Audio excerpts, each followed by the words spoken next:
बिस्मिल्लाहिर्रहमानिर्रहीम। स्टूडेंट अस्सलाम वालेकुम। उम्मीद है आप खैरियत से होंगे। स्टूडेंट्स आइए आज हम आगाज़ करते हैं कंटिन्यूस फंक्शन, जो कि बहुत इंपॉर्टेंट आर्टिकल है। और स्टूडेंट आज की आपने जो वीडियो हमारी एंड तक देखनी है, ठीक है। और इसमें अहम कॉन्सेप्ट है, इसके हम कुछ क्वेश्चन भी करेंगे, इसका कॉन्सेप्ट भी देंगे। अगर आपको स्टूडेंट कंटिन्यूस फंक्शन का कॉन्सेप्ट नहीं मिलेगा, ठीक है, continuous, condition of continuous, discontinuous function, ये 3 आर्टिकल्स हैं मेन हमारे आज के। Continuous function, discontinuous function, condition of continuous function, इनको अच्छी तरह आपने समझना है। अगर आपको ये कॉन्सेप्ट ना मिला तो एक्सरसाइज में एंटर होना, न्यूमेरिकल सॉल्व करना आपके लिए प्रॉब्लम होगा। इसलिए आज की वीडियो स्टूडेंट जो है ना, आपने डिटेल से देखनी है, इसको आपने स्किप नहीं करना। कहीं भी आपने स्किप किया, उसी लम्हे नेक्स्ट जो मैंने बात करनी है वो आपको समझ नहीं आनी। That's very important. आइए स्टूडेंट आगाज करते हैं। बिस्मिल्लाहिर्रहमानिर्रहीम। स्टूडेंट कंटिन्यूस फंक्शन जो है ऐसा फंक्शन, स्टूडेंट मैं इसको ग्राफिकली भी कॉन्सेप्ट दूंगा आपको, ठीक है, फिर मैं कंडीशंस भी डिस्कस करूंगा। स्टूडेंट ये देखें, आपके सामने मैंने एक ग्राफ बनाया स्टूडेंट ये आपका वाई एक्सिस, ये आपका वाई एक्सिस, और ये आपका वाई एक्सिस, और ये स्टूडेंट आपका एक्स एक्सिस। ये आपका वाई एक्सिस, ये आपका क्या हुआ जी कि एक्स एक्सिस हुआ। स्टूडेंट गौर से देखिएगा कि देखें ये ग्राफ है, इसमें देखें कोई ये ग्राफ है y is equal to f x, एक ग्राफ है स्टूडेंट। देखें इसमें कोई ये ग्राफ जा रहा है, देखें इसमें कोई गैप आ रहा है कंटिन्यूसली, स्मूथली। ये ऊपर भी आ रहा है, ये नीचे भी आ रहा है, ये ऊपर भी आ रहा है, किसी किस्म का इसमें कोई गैप नहीं है। इसे कहते हैं कंटिन्यूस फंक्शन। स्टूडेंट अगर इसके दरमियान में कोई गैप आ जाए, ये देखिए मैंने ये गैप बना दिया है, ये मैंने गैप बना दिया है, अब ये कंटिन्यूस फंक्शन है नहीं है, ठीक है। फिर सुन लीजिएगा, ये कंटिन्यूस फंक्शन है नहीं है क्योंकि इसमें गैप आ गया है। उम्मीद करता हूं स्टूडेंट कि इसमें क्या है कि गैप आ गया है, गैप ना आए, ठीक है स्टूडेंट। जैसे ही गैप आएगा ये कंटिन्यूस फंक्शन नहीं है। एक और एग्जांपल देता हूं स्टूडेंट आपको जी। चलिए जी इसी को मेरेज करते हैं स्टूडेंट कि ये आपका एक फंक्शन है स्टूडेंट, ये आपका एक फंक्शन है y। स्टूडेंट ये देखें कि ये फंक्शन, ये देखें कोई गैप आ रहा है, कहीं भी कोई गैप आ रहा है नहीं ना आ रहा है, तो ये कंटिन्यूस फंक्शन है। ये क्या है कंटिन्यूस। फॉर एग्जांपल मैं अगर यहाँ इसमें गैप लेता हूं, ये इसमें एक गैप आ गया है, तो इसका मतलब स्टूडेंट ये गैप हमारा, गैप को मैंने एम्प्टी होल से शो कर दिया है, गैप को मैंने खाली सर्कल से शो कर दिया है, तो इसका मतलब ये कंटिन्यूस फंक्शन नहीं है। तो याद रखिए अब ये कंटिन्यूस फंक्शन है। एक और एग्जांपल तो मैं स्टूडेंट ये देखिएगा जी कि ये देखें आप, ठीक है। तो स्टूडेंट ये देखें यहां से लेकर यहां तक स्टूडेंट के यहां से लेकर यहां तक कोई गैप नहीं है, तो स्टूडेंट ये भी क्या है कंटिन्यूस फंक्शन है, ये भी क्या है कंटिन्यूस फंक्शन है। तो बात की बात है कि आगे जाके चैप्टर 2 में हम कंटिन्यूस में इंक्रीजिंग फंक्शन और डिक्रीजिंग फंक्शन पढ़ेंगे, अभी हम उसकी तरह डिस्कस नहीं करेंगे, ठीक है। बट अभी कंटिन्यूस में इसमें कोई गैप ना आए, ठीक नहीं है।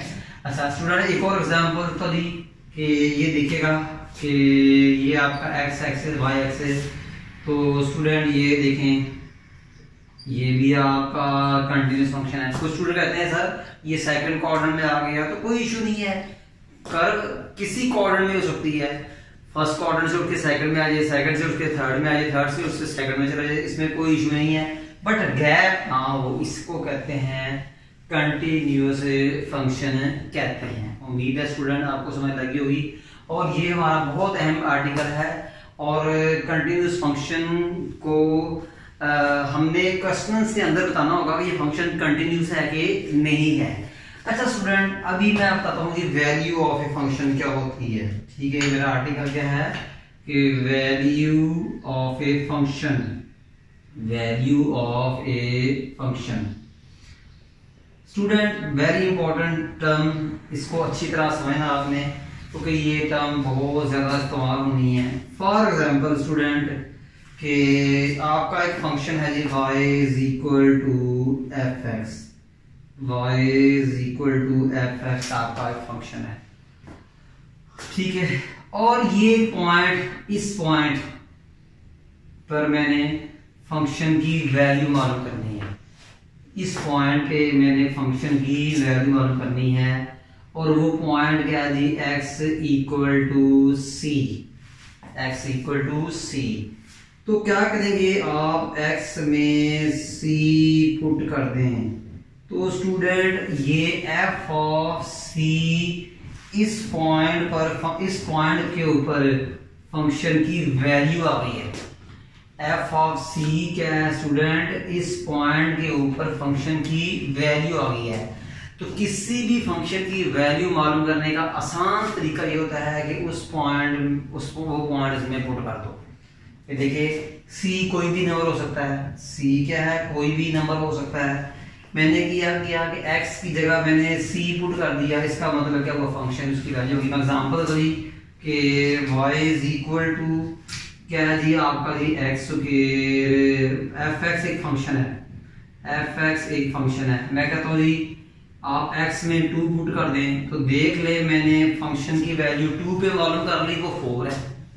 मैंने फंक्शन की वैल्यू 2 पे मालूम कर ली, वो क्या है, 4 है। कैसे मालूम की, x में 2 पुट कर दिया। तो किसी भी फंक्शन की वैल्यू मालूम करनी है किसी भी पॉइंट पे, पर कोशिश करें वो पॉइंट उस कर्व के ऊपर हो, कोशिश करें वो पॉइंट उस कर्व के ऊपर। अब x इक्वल टू c, ये पॉइंट जो है इस कर्व के ऊपर है, तो क्या करना है, मैंने इस फंक्शन में x equal to c put कर दिया।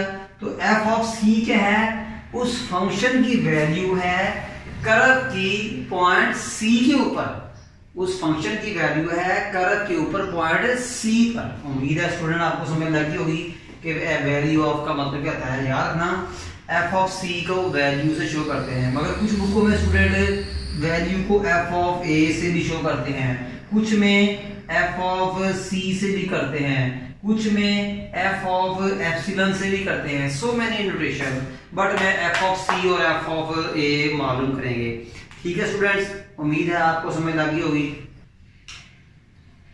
जी स्टूडेंट, बात हो रही थी कि कंटिन्यूअस फंक्शन क्या होता है। कंटिन्यूअस फंक्शन तो हमने डिस्कस कर लिया। अब हम बताएं कि वो कौन सी कंडीशंस हैं जिनको फंक्शन फुलफिल करे, फॉलो करे, और वो जो फंक्शन है वो कंटिन्यूअस बन जाए। इसके लिए स्टूडेंट 3 बेसिक कंडीशन हैं। If function f is said to be continuous at a number c, function हमेशा किसी नंबर पे कंटिन्यूअस होता है, वो नंबर कोई भी हो सकता है, उसको मैंने c कह दिया। सुन लीजिएगा फंक्शन स्टूडेंट, फंक्शन हमेशा जो होता है किसी नंबर पे कंटिन्यूअस होता है, वो नंबर क्या है, c। वो नंबर कोई भी c, कोई भी नंबर हो सकता है, जैसे कि हाँ ये c ये था, बट ये c जो नंबर है ये कर्व के ऊपर होगा, यानी फंक्शन के ऊपर कर्व के ऊपर होगा। ठीक है, जब हम फंक्शन की बात करते हैं तो कर्व की बात करते हैं।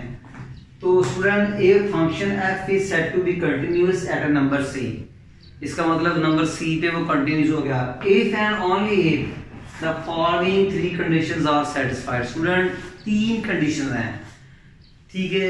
मेन तो 2 कंडीशन है, थर्ड जो कंडीशन है वो फर्स्ट और सेकंड कंडीशन से बनी होगी। मेन तो 2 कंडीशन है, मगर थर्ड जो कंडीशन है वो फर्स्ट और सेकंड से बनी होगी। स्टूडेंट पहला क्या है कि limit f c is defined. क्या मतलब, जिस पॉइंट पे फंक्शन को कंटिन्यूअस चेक करने जा रहे हैं उस पॉइंट पर फंक्शन की लिमिट मालूम कर सके।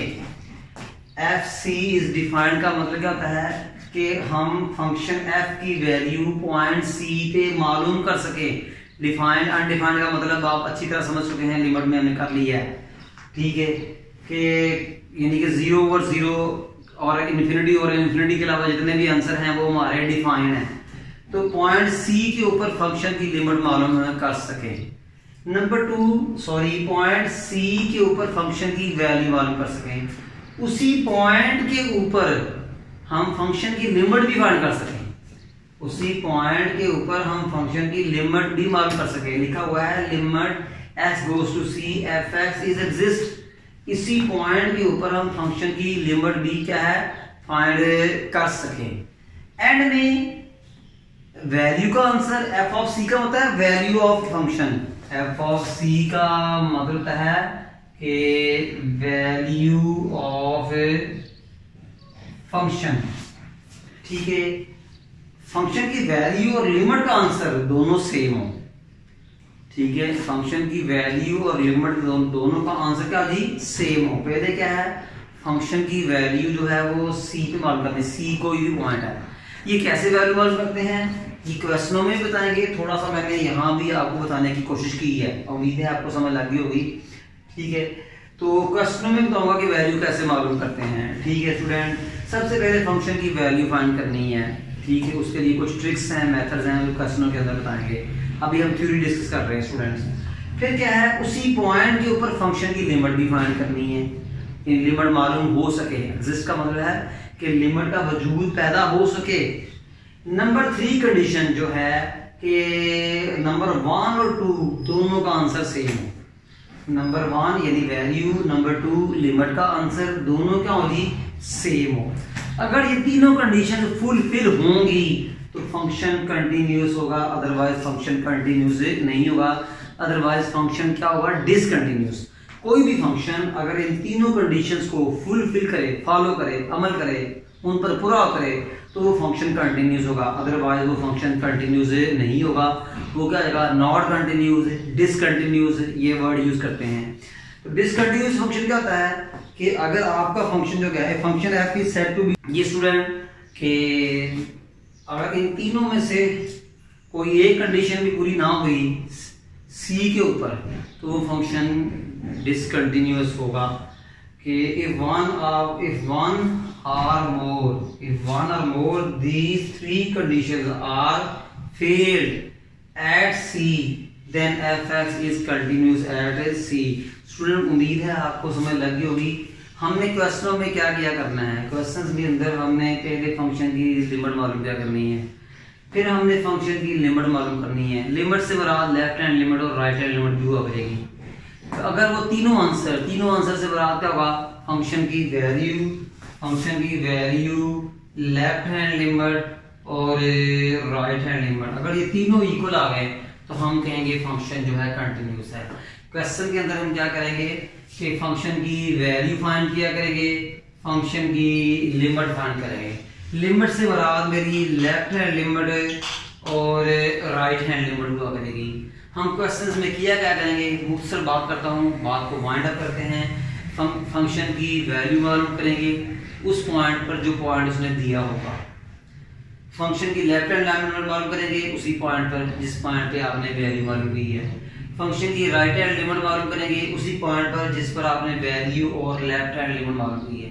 अगर तीनों आंसर सेम आ गए यानी तीनों आंसर से मुराद वैल्यू का आंसर, राइट हैंड लिमिट का आंसर, लेफ्ट हैंड लिमिट का आंसर, तो हम कहेंगे फंक्शन इज कंटिन्यूअस। अगर तीनों में से एक आंसर इक्वल ना आया तो हम कहेंगे फंक्शन कंटिन्यूअस नहीं है। वो इंशाल्लाह हम एक्सरसाइज में बताएंगे, बट आपके ये कॉन्सेप्ट क्लियर होने चाहिए कि कंटिन्यूअस फंक्शन क्या होते हैं जिनमें गैप नहीं था, कर्व होती है स्मूथली चलती है, ऐसे चलती है, ऐसे चलती है या ऐसे होती है, उनमें गैप नहीं होता, ठीक है। और दूसरा ये फिर मैंने वैल्यू मालूम करना सिखाई आपको। वैल्यू उस पॉइंट मालूम करते हैं जो पॉइंट कर्व के ऊपर होता है। नंबर था condition for a continuous function था मैंने कि फंक्शन को कंटिन्यूअस होने के लिए 3 कंडीशंस का पूरा होना लाजमी है। अगर इनमें से एक कंडीशन भी पूरी ना हुई तो स्टूडेंट फंक्शन कंटिन्यूअस नहीं होगा। पहली कंडीशन क्या है, एफ सी इज डिफाइंड। क्या मतलब उस फंक्शन की वैल्यू मालूम कर सके। डिफाइंड का मतलब यही है कि आंसर 0/0 और इन्फिनिटी ओवर इन्फिनिटी का आंसर ना आए। नंबर 2 है उसी पॉइंट पे आप लिमिट मालूम कर सके। नंबर 3 है कि वैल्यू का आंसर और लिमिट का आंसर जो है वो स्टूडेंट मुकम्मल बराबर हो। तीनों कंडीशन पूरी, फंक्शन इज कंटिन्यूअस। अगर तीनों में से एक कंडीशन भी पूरी ना हुई, ठीक है, तो फंक्शन कंटिन्यूअस नहीं होगी। स्टूडेंट उम्मीद करता हूँ आपको ये इसकी समझ लगी होगी और इस वीडियो को डिटेल से देखिएगा, सुकून से देखिएगा, फिर ये टॉपिक की समझ आनी है। इंशाल्लाह नेक्स्ट लेक्चर में जो है ना हम इसके जो है वो न्यूमेरिकल्स करेंगे। बट जाने से पहले हमारे चैनल को सब्सक्राइब करना, लाइक करना और शेयर करना, इसको हरगिज़ ना भूलिएगा, क्योंकि ये आपका अपना चैनल है। स्टूडेंट, हमें नेक्स्ट लेक्चर तक इजाज़त दीजिएगा जी। अल्लाह हाफिज़।